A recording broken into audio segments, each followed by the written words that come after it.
भाई किसी को बुरा मत कहो, किसी को भी बुरा मत कहो कि मेरे अमल ऐसे हैं कि ये जो बैठा शख्स इसके अमल ऐसे हैं कि जिससे दुनिया के हालात बिगड़ गए और हालात दुरुस्त होने के बजाय बिगड़ गए।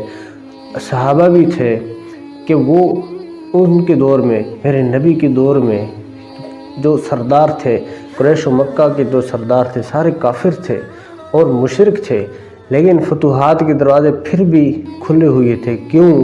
क्योंकि अवामुन्नास जो थी वो अल्लाह को मानने वाली थी। आज फतूहात के दरवाज़े बंद हो चुके हैं। क्यों? कि अवामुन्नास जो है वो अल्लाह से दूर होकर बैठी है, वो अल्लाह की करीबी नहीं हो रही और सुलह नहीं करती। तो ये कहना कि फ़लाँ लीडर ने ऐसे कर दिया, फ़लाँ ने ऐसे कर दिया, फ़लाँ ने ऐसे कर दिया, ओ भाई ये कहना छोड़ दो ऐसा कहना कि ये कहो कि मैं खुद ठीक हो जाऊं तो सारा ज़माना ठीक हो जाएगा। अल्लाह के नबी अर्श पे जा रहे हैं और कहा जिब्राइल कुछ चीज़ों को आसमान से ज़मीन की तरफ आते देख रहा हूँ, कुछ ज़मीन से आसमान की तरफ जाते देख रहा हूँ, तो ये क्या है? तो जिब्राइल कहने लगे या रसूलल्लाह जो ज़मीन से आसमान की तरफ जाते आप देख रहे हैं वो आपकी उम्मत के आमाल हैं, और जो आसमान से ज़मीन की तरफ आते देख रहे हैं ये उन अमाल के बदले हालात हैं।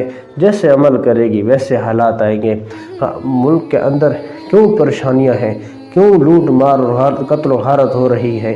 कि मेरा अमल तो गलत है। जब मेरा अमल ठीक होगा, जब यहाँ से बात ठीक होना शुरू हो जाएगी, जब ये ठीक हो जाएगा तो सारा निज़ाम ठीक हो जाएगा।